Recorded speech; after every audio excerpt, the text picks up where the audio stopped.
Hello, welcome back to day 3 of the New Cities Wellbeing Cities Forum. I'm your host, Greg Lindsay, Director of Research for New Cities, and we've had an action-packed 2 days.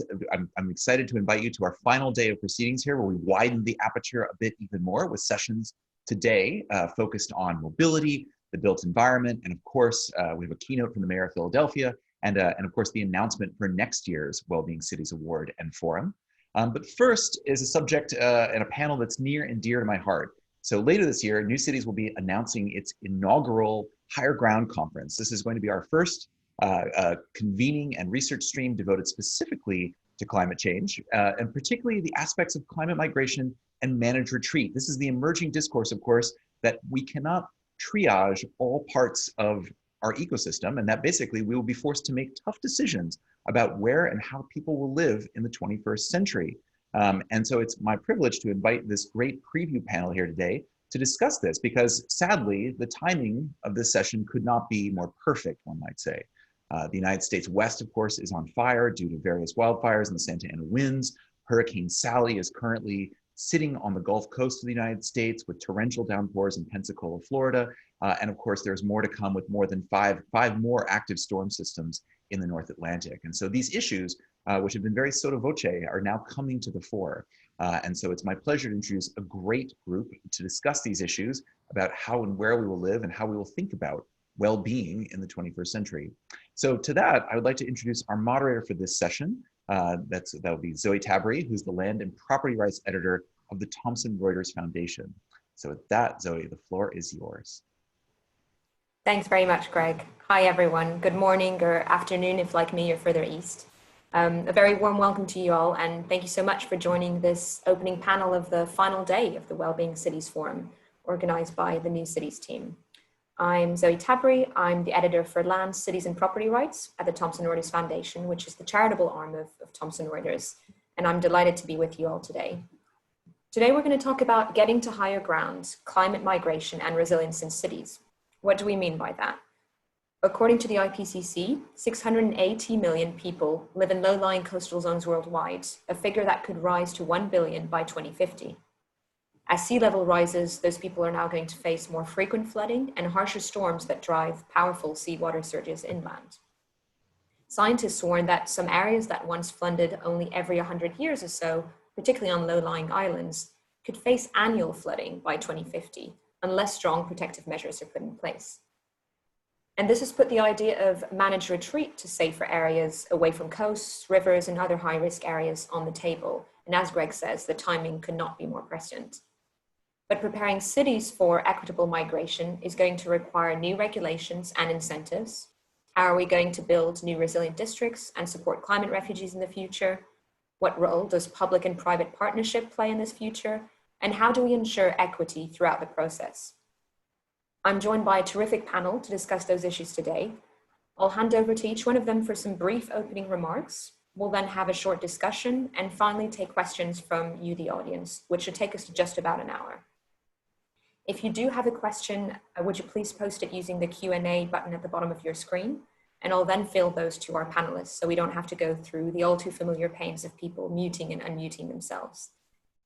Please feel free to tweet as well using the hashtag Wellbeing Cities Forum, and look out for the New Cities team live tweeting. And finally, in the interest of transparency, I should add that today's session is being recorded and you can find the link afterwards on the program site. I'm now going to introduce each one of our panel and ask them to talk about their experiences. First, I'm delighted to welcome Adam Hosking, who's the Global Director for Water Resources at Jacobs. There he has responsibility for services, including integrated water management, coastal risk management, and climate change adaptation.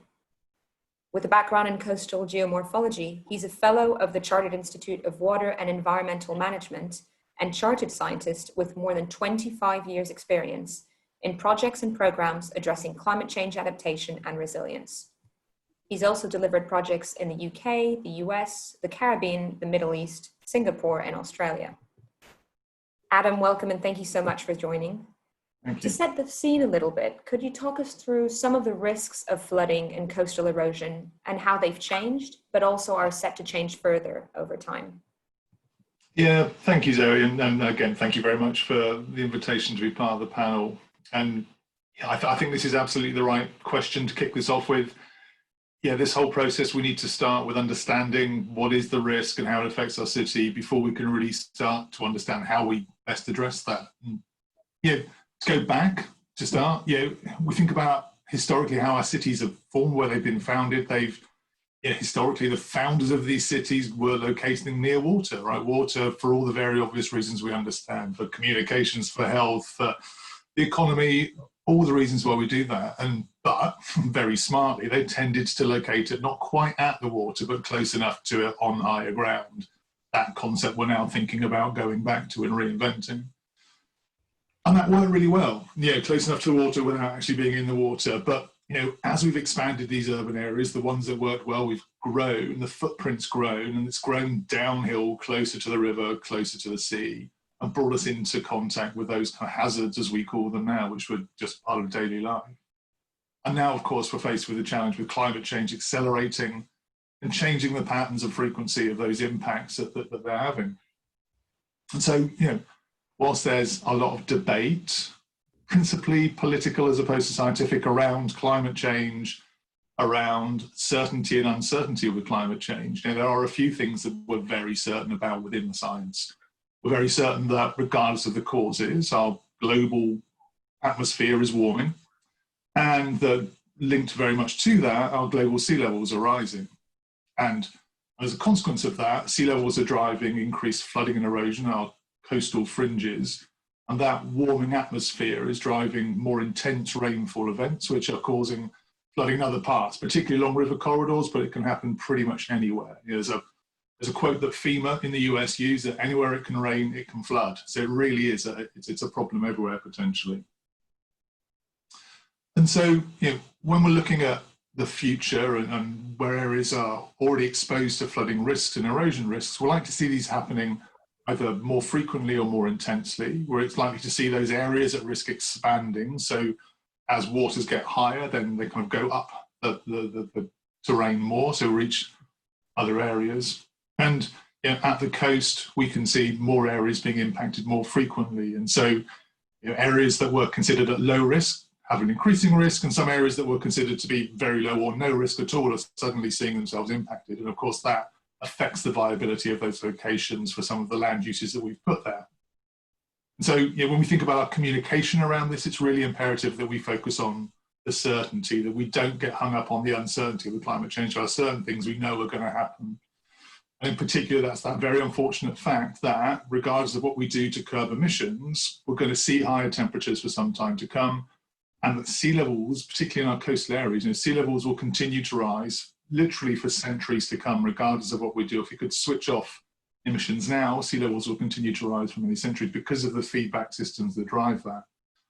And then when we think about then how we manage those risks, we really need to be very cognizant of that long-term commitment and what that means and how our decisions today play out into the future.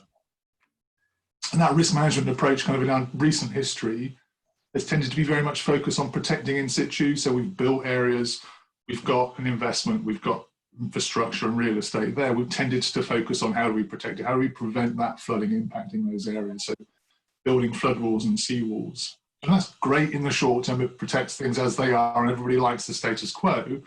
If we think about how that plays out over time with that continuing increase in temperature and sea levels, then we potentially lock ourselves into a future where we're disconnecting ourselves from the water by building big walls. Those big walls in turn can engender a sense of safety, so we continue to develop more in areas which remain at risk. And then, as we go forward, there's a real long-term commitment into kind of ever larger, more expensive infrastructure, which in some areas, isn't going to be the right way forward.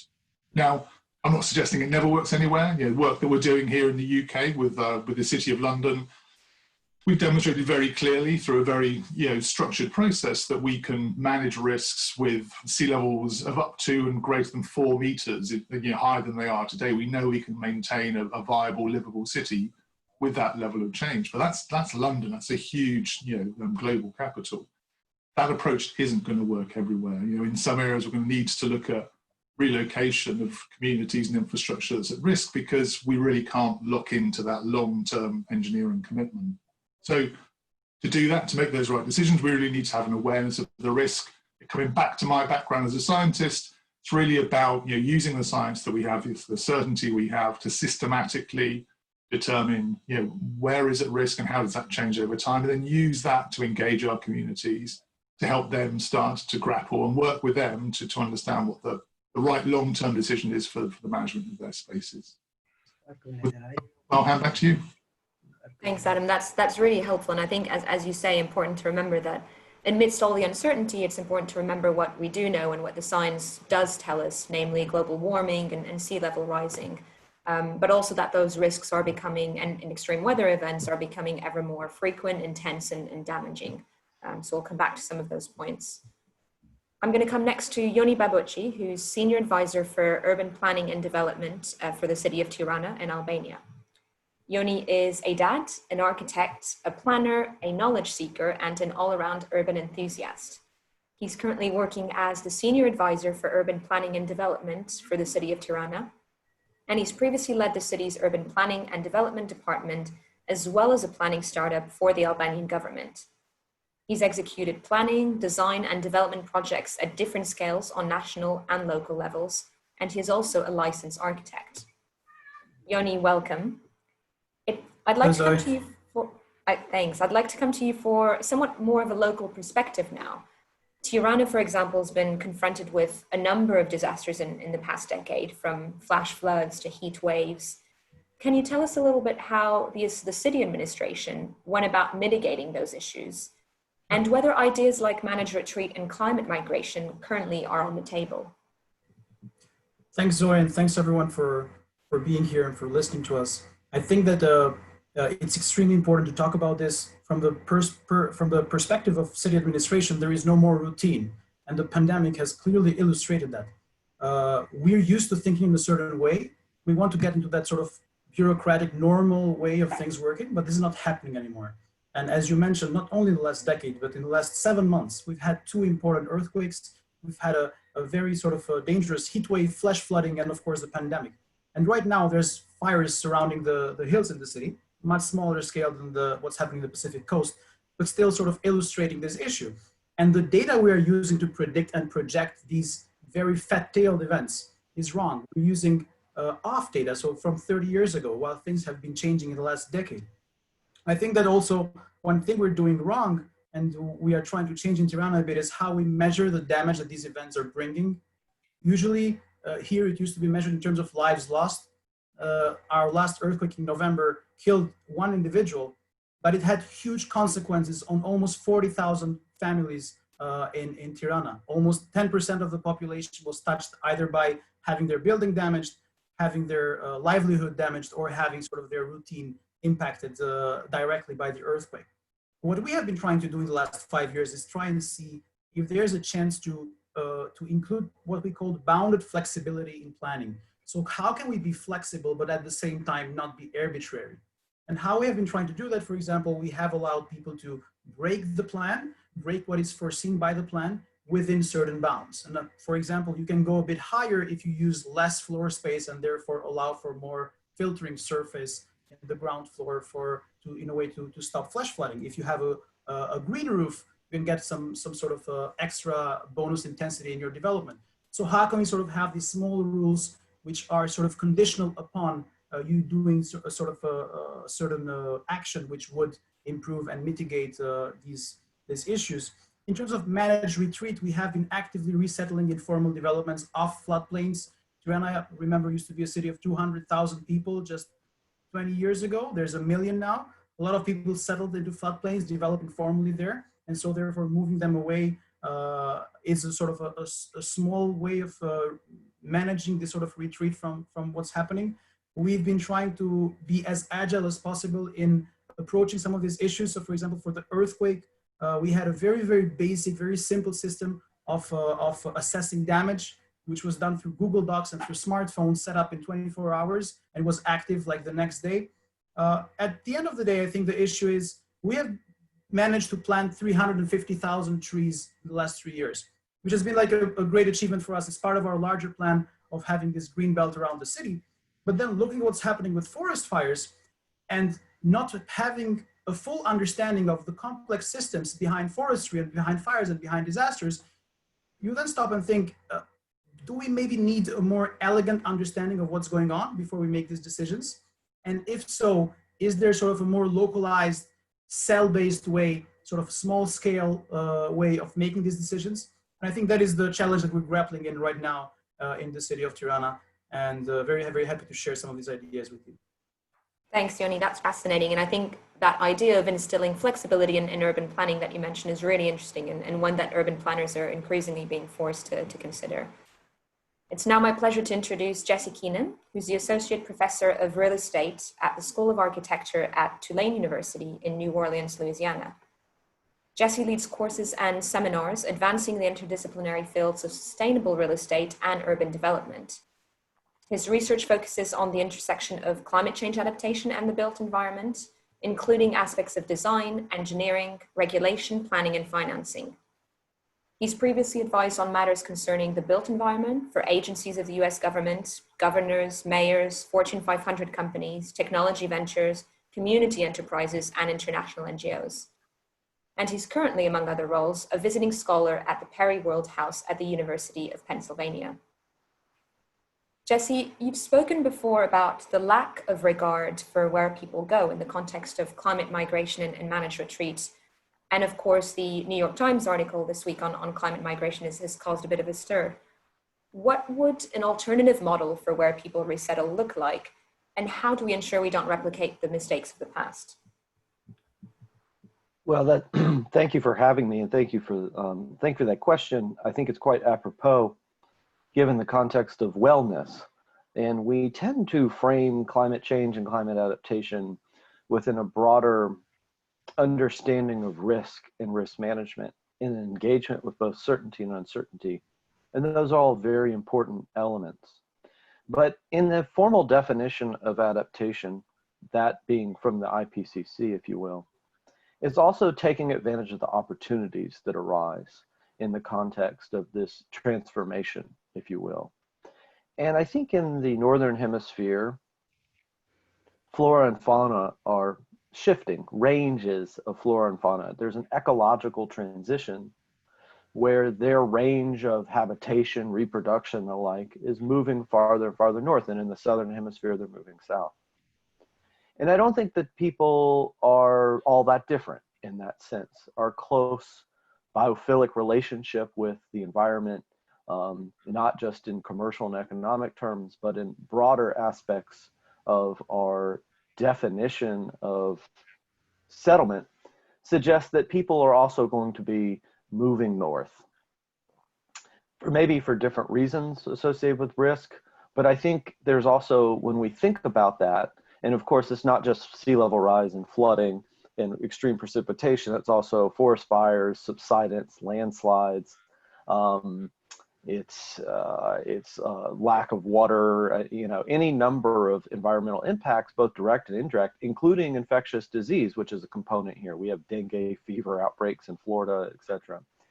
So all of these things are driving a reformulation of the values of people's relationship with the environment. And I think it's important to think about the opportunities. And the opportunities can be understood through the lens of economic development, can be understood through the lens of sustainability. It could very well even be understood, as I am sure we will discuss, through the lens of happiness and joy and a new orientation of social construction and social relationships and a new reformulation of social capital. So I think a lot of times when we focus on in the climate migration discourse, which is now being reformulated in the language of mobility, which I think is really important because it catches not just people who are forced and displaced, but those who have some measure of elective mobility to varying degrees. That we think not just about that moment of displacement, but we contextualize the opportunities that may arise for sustainable urban development in particular. The idea that we can not just reproduce single family suburban gated housing patterns as we have that have been so deleterious to the environment, to climate change, to our own social well-being, but that we can think about measures of density, accessibility, and a new formulation of the built environment that takes advantage, maybe a second chance, if you will, at having alternative forms of energy production, in terms of renewable energy, in terms of having mass transit, in terms of having the appropriate levels of accessibility to healthcare and the like. So I think we have this opportunity to envision and focus not just on the sending zones, but the receiving zones. And I think in many places in the world that brings a burden, but it also brings an opportunity, a catalytic opportunity to get it right. Because the good thing is that we have the tools. We know what we need to do, both in scientific and social scientific terms. We have well articulated the problem, and we have well articulated a range of solutions. And I think in the reordering of chaos, and it's worth remembering that the interaction here with climate change is compounded in the United States by the fact that we're in the middle of an information war with Russia, which is quite literally killing people. But when you think about this reordering and retransformation of society, I think we have an opportunity, a window, if you will, to think about a new form of urbanism that is truly in favor of wellness. And so I'll stop there, and I look forward to hearing questions from the audience. Thanks, Jesse. That's fascinating. I like that you frame the debate in terms of well-being and happiness as well, which I think we kind of rarely discuss or hear of when it comes to managed retreats.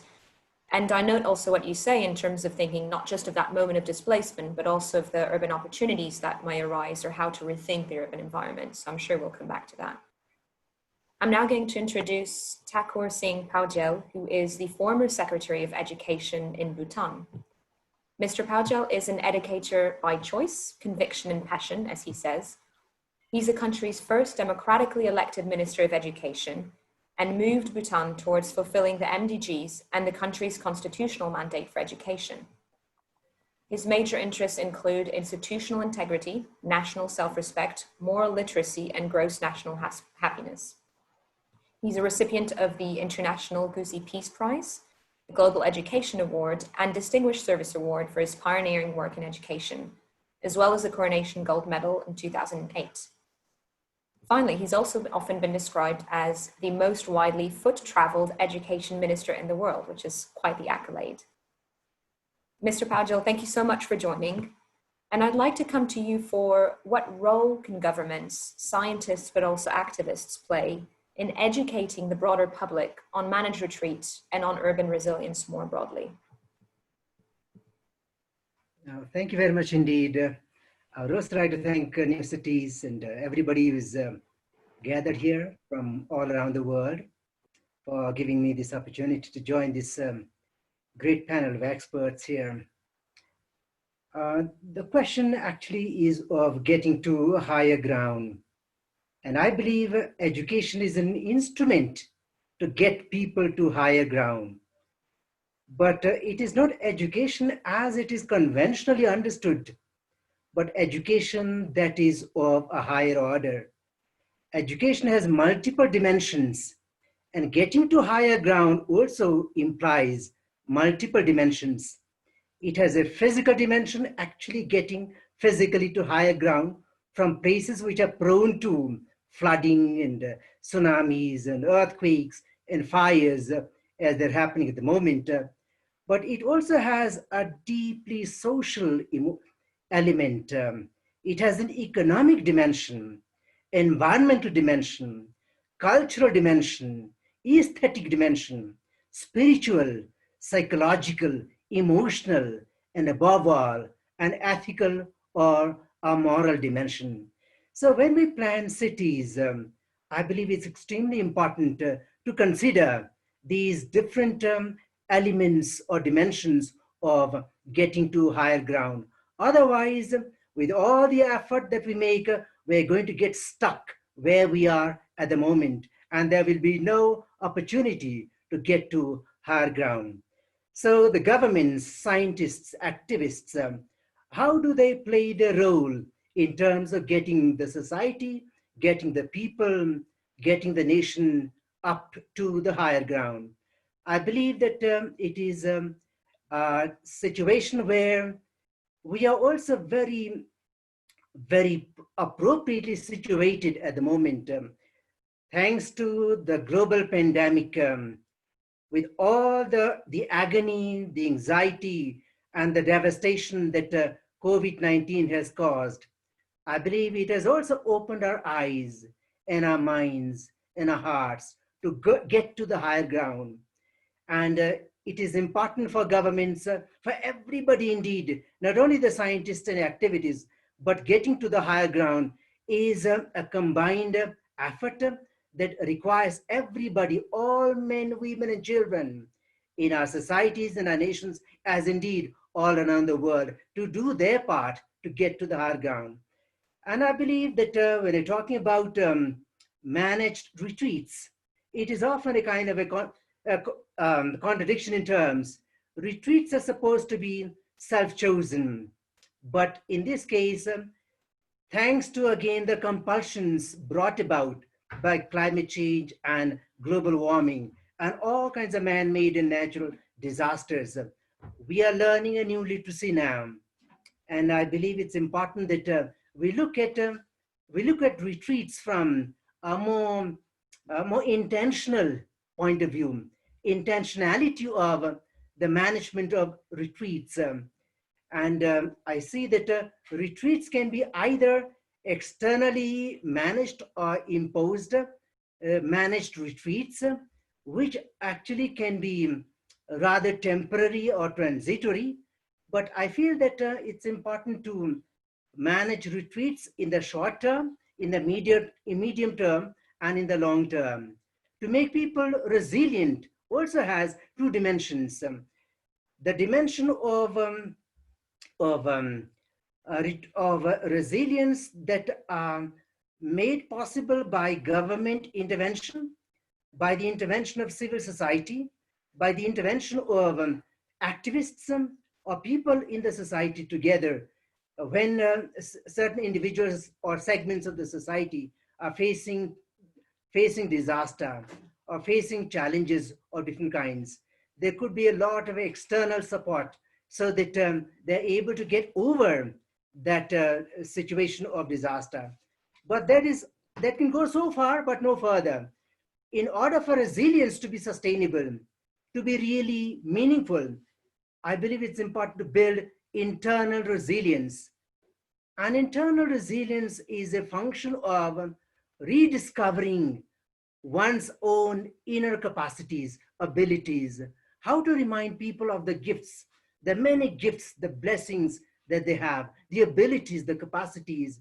Very often we feel that we are now so limited and we have no way to move forward, and with that we give up.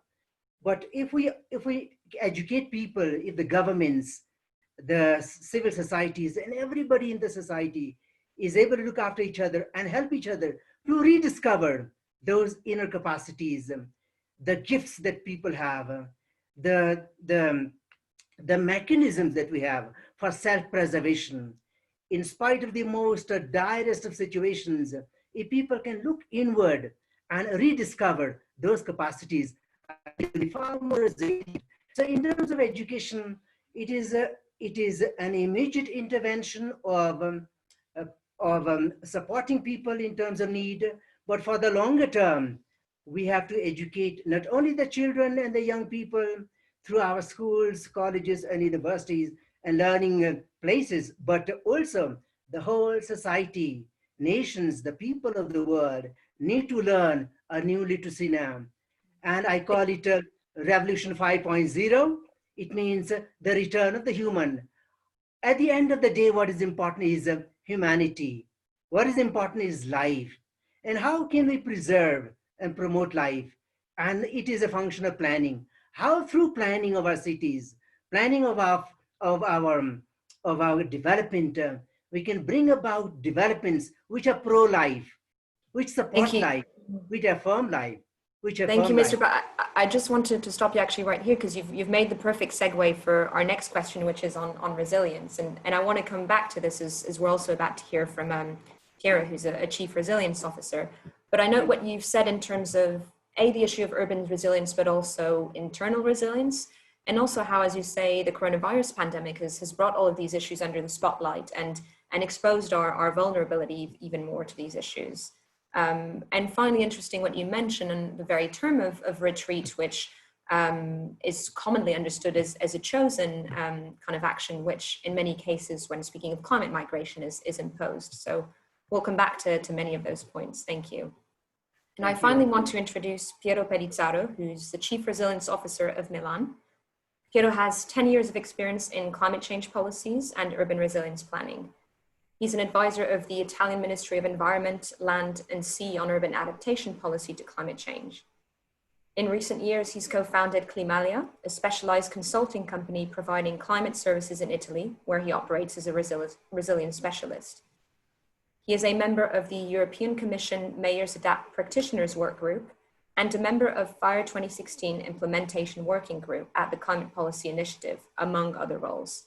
He also has extensive expertise in projects financed by the European Commission. Piero, welcome.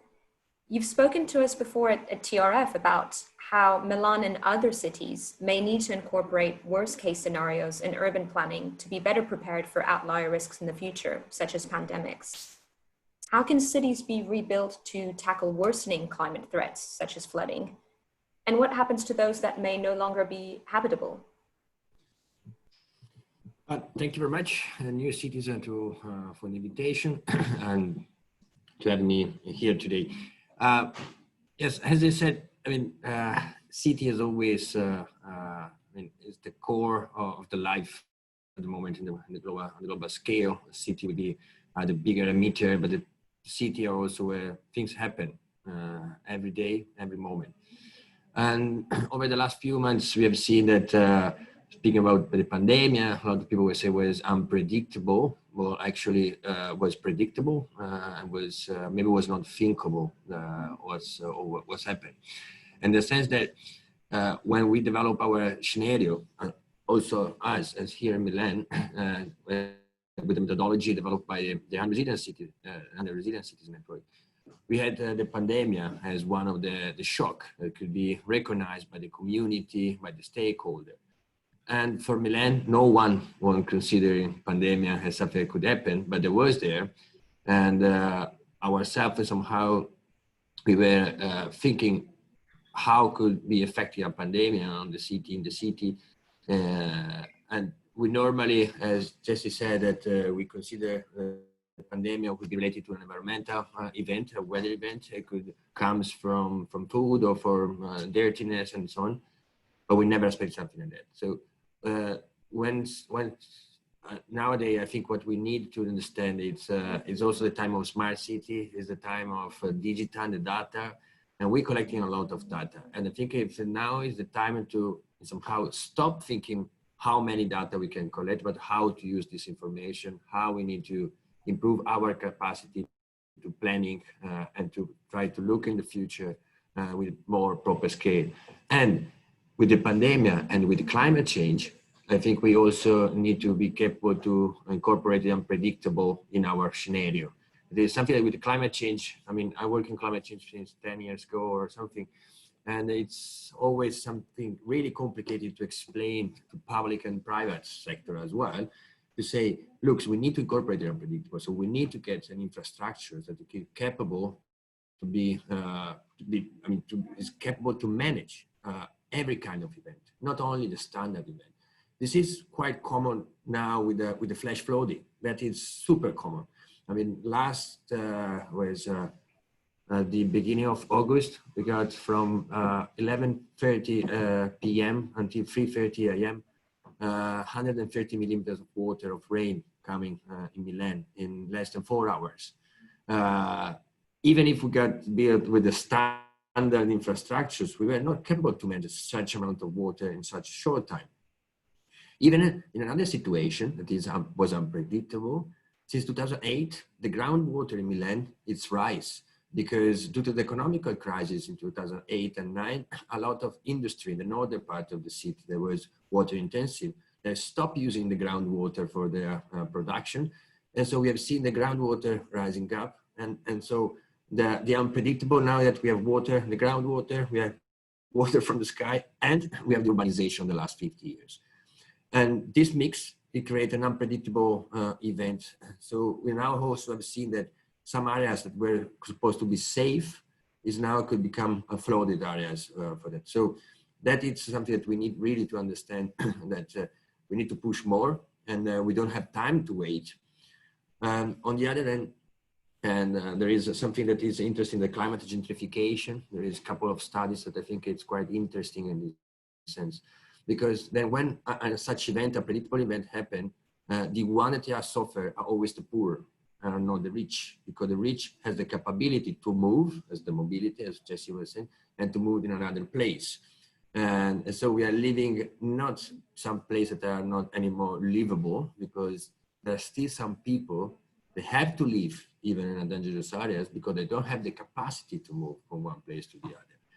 So when we say that they become not anymore livable place, we always have to think, yes, from the scientist point of view, scientific point of view, that is what happened. But then in the reality, there will be always few people or a group of people that due to their capacity of their salary, they are not capable to move.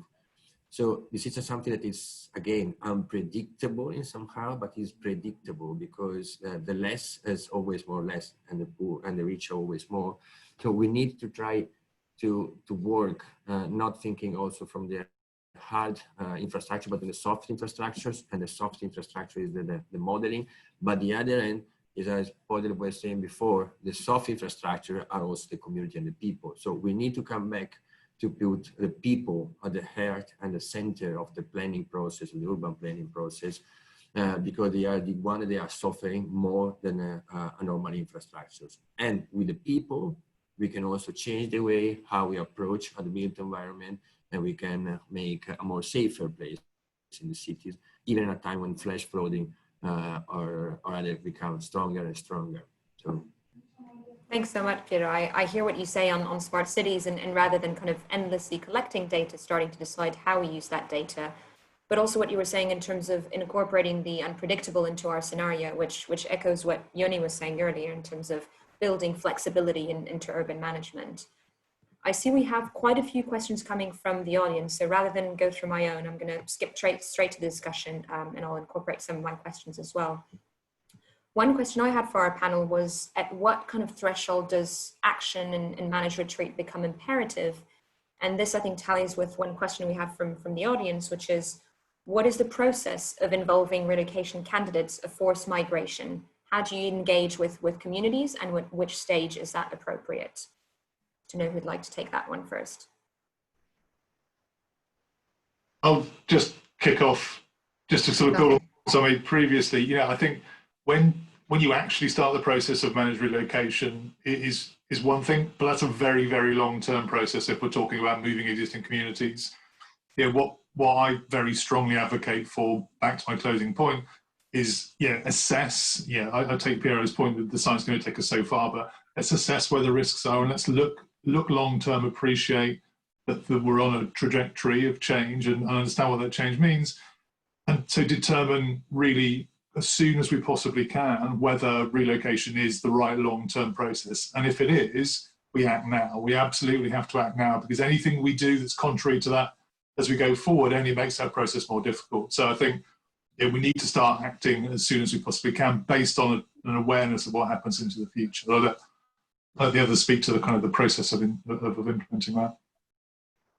And sure, and actually bringing in another question from the audience, Jesse, I wonder if you can point to Duluth or any other US cities actively planning to receive climate migrants. Yeah, I would say in the United States, that the discourse about receiving people and planning for in-migration is relatively immature. It's something that we kicked off as a rhetorical and design and economic development proposition. I think there's been a few cities like Cincinnati and Buffalo and others that have, projected that this is part of their sustainability strategy, Pittsburgh, but you really haven't seen anything, I think, at this stage as being terribly substantive. But it's worth reflecting upon that many of the things that one would do to prepare for an in-migration of different types of demographic cohorts is I can't say it's a win-win because there's very few win-wins in the world of climate adaptation, but it's a low regret strategy to the extent that you're going to have benefits for your local residents, even if you don't get a wave of climate migrants in the future, in the sense that if you're preparing and you're thinking about these sustainability measures, including aspects of affordable housing, that will inure to a local population, whether anybody moves there or not. Certainly, I think Buffalo is probably the farthest along to the extent that they've had a recent now this is entirely domestic terms, from Puerto Rico, a fair amount of Puerto Ricans moving into Buffalo, and that's helped them mobilize not just the formal public institutions, but also their civic institutions to think about how you catalyze social organizations and civic organizations to help provide a social network, to help the transition, to help even people find schools or where a church or religious organization, maybe connecting people and helping them do that. In the United States, it's quite interesting. The US State Department and others have a program for the resettlement of refugees, global refugees, and that they pick cities and they pick certain types of institutions to do that. There's a long history of this in the United States, and I think much of that activity could very well translate in the United States, particularly in the Midwest, the upper Midwest. And I'll end here with saying that one of the things that's worth giving consideration to is the capacity of a local community to be able to receive an influx of new people and new ideas. And we have a fair amount of pockets of homogeneity culturally in the United States, but we also have tremendous areas of urban or post-industrial urban areas that are extremely diverse and that actually have that cultural capacity to welcome new people. And I think that will, in the long run, inure to their benefit, because with the shifting of people, they're bringing new ideas, they're bringing new foods, they're bringing new relationships and new ideas, new labor economies with them. And not every city or town is equal in their cultural capacity to onboard that. So I think we have some experience that we can draw upon in institutional terms through refugee resettlement, but also I think we have some real capacity, particularly in the upper Midwest, in the Midwest, to really reinvigorate these communities. Thanks, Jesse. That's really interesting. I think Duluth, as you say, is a great example, and I'm thinking also of other places or cities like the island of Tilos in Greece that I'm pretty sure is almost entirely made up of refugees and migrants. So kind of considering that welcoming capacity of the place you're migrating to, I think, as you say, is critical. One question actually that I think is relevant to most of our panel is the one on the term managed retreat, which Mr. Powdyel, as you noted, is a controversial one and which several climate groups are working to rebrand. Can climate migration itself be an opportunity as well as an acknowledgement of loss? And if so, what should we call it? Is managed retreat the correct term? And how do we convince electorates that it's necessary? Piero, Joni, or Thakur, I don't know if any of you would like to take this one. I could definitely pitch in. I think that cities are very hard to kill, and history has sort of shown that. So I think that when we think about any term of migration or change in the structure of cities, I think that the smartest thing to do is to initially think how we can manage that migration within these urban areas. I highly doubt that a lot of people would want to detach their lives from whatever context they're living in, and sort of they do that all the time. It's called they immigrate. Albanians do it a lot, especially in the US and other sort of more developed countries. But when people make a decision, I think that there's more than enough space within our cities to accommodate 90% of the people who might want to move. And I think that the key aspect there goes back to one of the questions that I was just trying to reply in the chat, that how can we really reshape and rethink the way that we envision planning? Right now we have these visions and we have sort of people making these decisions. And on the other hand, we don't really understand what are the impacts that our decisions have in the communities and in the environment. And B, I think that our roles should in a way change and shift towards being like the midwives of reality. So how can we create plans which they don't tell people what to do. They work with what people want. They work with what the environment is requesting one way or another. And then they sort of give you the solution out of the hundreds of different sort of patterns or conditions that, that any sort of decision, individual decision might take. And I think that's the challenge for the next decade, to figure out how can we get these things to work together and to improve the way that cities grow inwards and accommodate migration that comes because of climate or other issues. Thanks, Joni. And Jesse, I know you very quickly from Very Jesse. quickly, just to reiterate, I think Joni's exactly right. And in fact, much of the scholars and thinkers in this world are really seeing much of climate migration as being internal migration and not transnational migration at this point. And that internal migration is certainly caught up within existing domains of urban capacity. And the one thing on the language, managed relocation is the institutional verbiage of choice, I would say. But I think also scholars are starting to connect this with mobility and a mobility discourse. And that is inclusive of a broad range of push and pull factors in terms of economic mobility, class mobility, and the like. And I think Piero was bringing this up too in his points. I think once you begin to contextualize these broader sociocultural and socioeconomic factors, it becomes a more rich dialogue of understanding not only where and when people are going, but who they are and the compositional factors that are driving their relocation, including those who have elective mobility, right? Those who have the means to be mobile. And in fact, we see that even with transnational migration. So I'll stop there, but I think it's becoming part of a broader discourse around mobility. I agree. I think that's an important distinction. And Mr. Powdyel, coming to you, I mean, what do you think of the term managed retreat? Is it fit for purpose? By its very nature, retreat has a time-bound aspect to it. One cannot be in a retreat forever. Retreat is temporary and short-term. So the planning would have to be long-term. And it has to be seen not from a perspective of charity or being charitable to the beneficiaries of managed retreat, but it has to be seen as an ethical function. The earth is big enough for everybody to have a place, enough air for everybody to breathe, and enough water for everybody to drink, and the surface of the earth for everybody to walk on. So as a matter of fact, whether you call it managed retreat or something else, what is important is how you approach the support mechanism.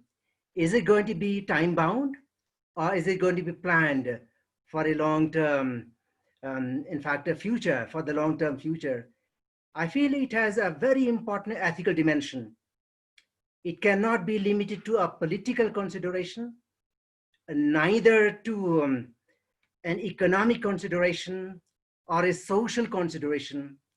The deciding factor ought to be the ethical consideration when you talk about retreats of this type.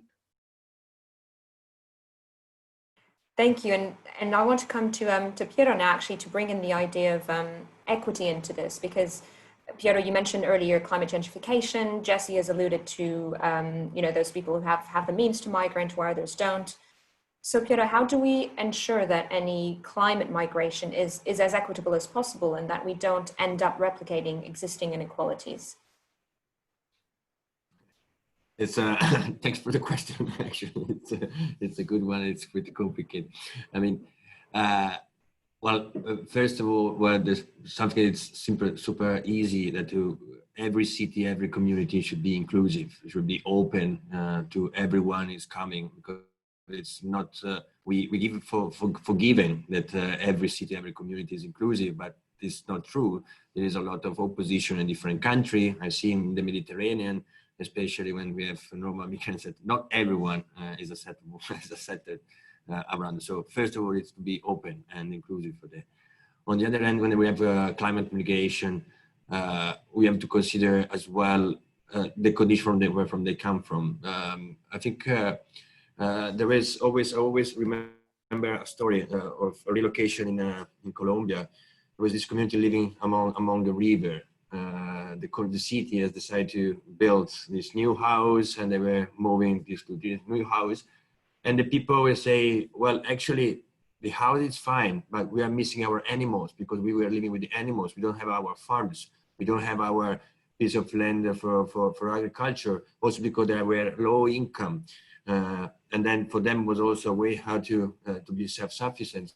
So they say, yes, so I think when we have designed the new cities and we design a city should be open for new culture or for people, we need also not to try to impose our culture, but look where the culture has come from. And having a build design, as Joni was saying, it has to be flexible, and it could be then designed or setting for the different needs that the community they come from.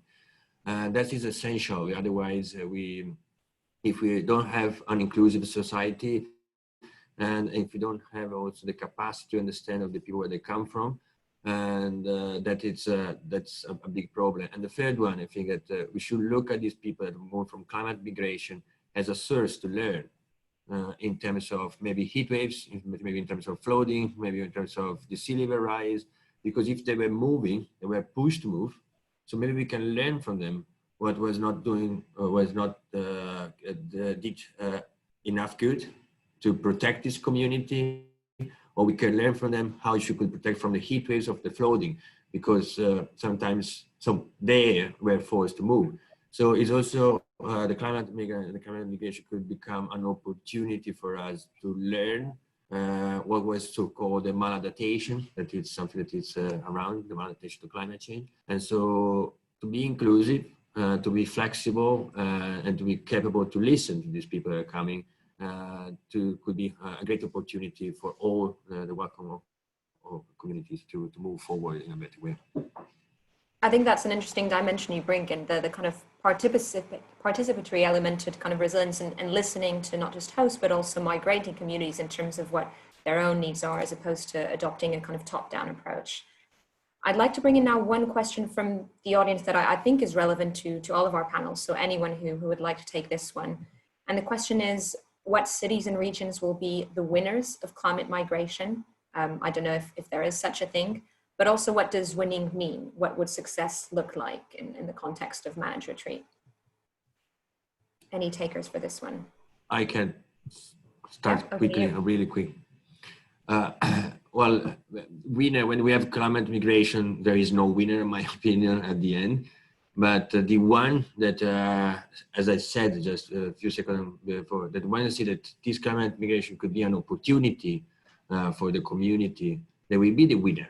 Because they see that from a problem, you can enter an opportunity. This is resilience, basically. Said from a disaster, from a shock, you can identify a new opportunity for you to grow and to get a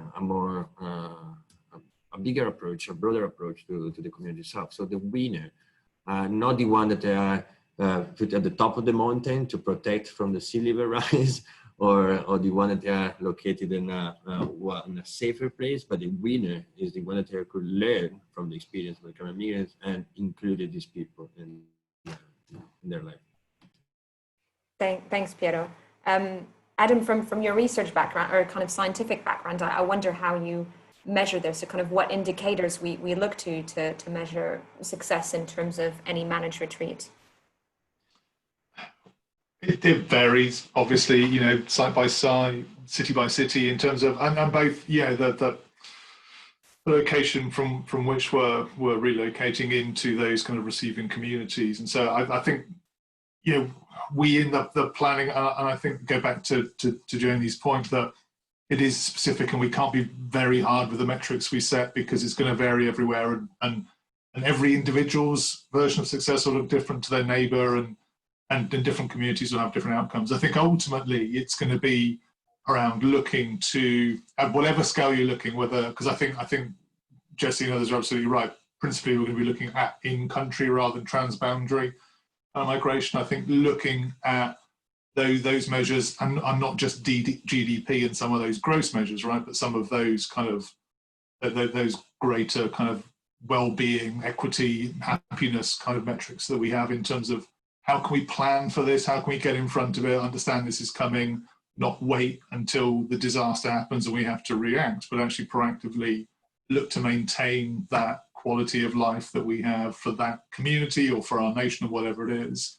And we can capture that with what we want to do, but really it's very much at that community level. I think I would, want to stray away from trying to set hard metrics on what success looks like. It's very much about engaging those communities, both the receiving and the moving, and understand what they want, what they need to maintain, and the opportunities that they see, because Jesse's absolutely right. There are opportunities in this and we need to realize those.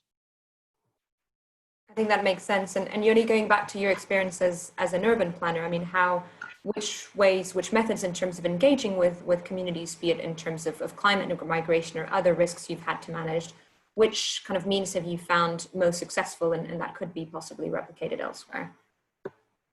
I think that the one thing that we found was extremely useful was to actually go to the communities and not expect them to come to you.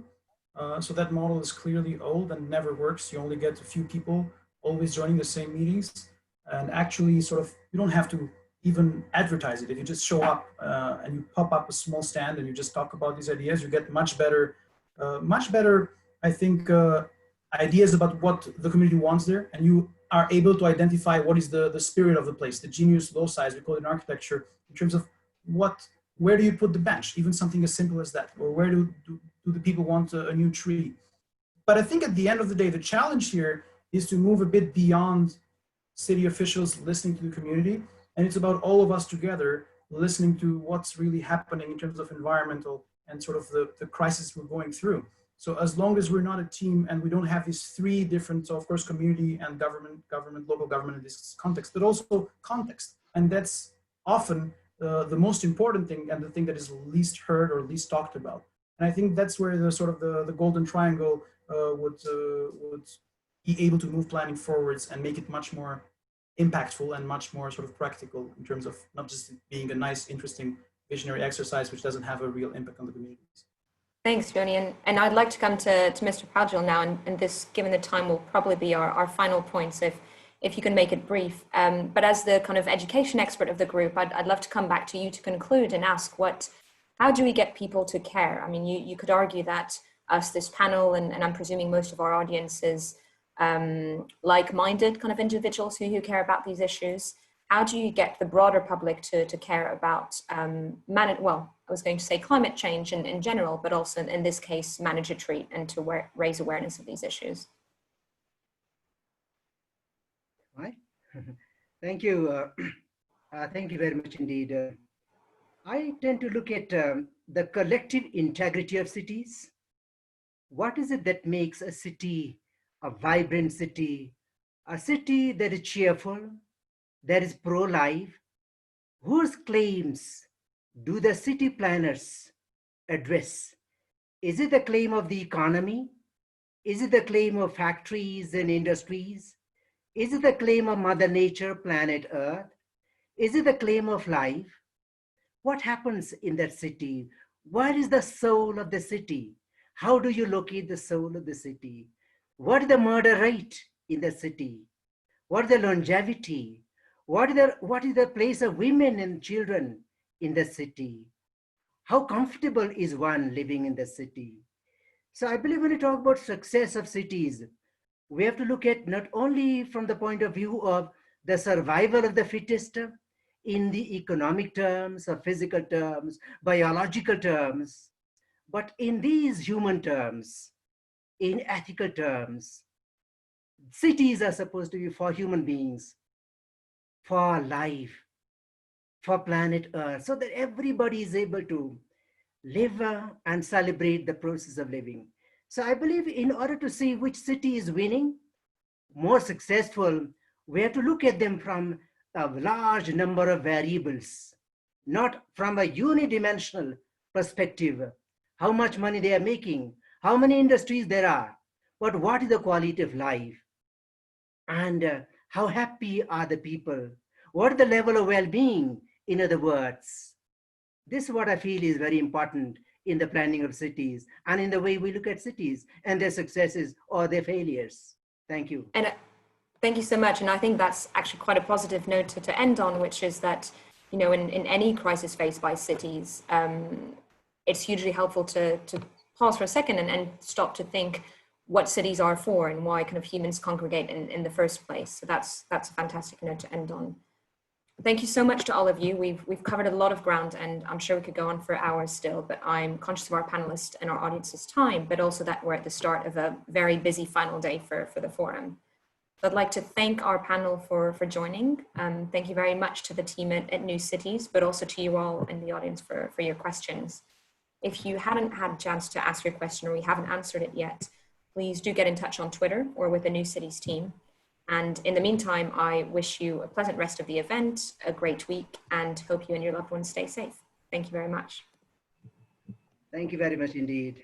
Thank you very much. Thank you all. Bye.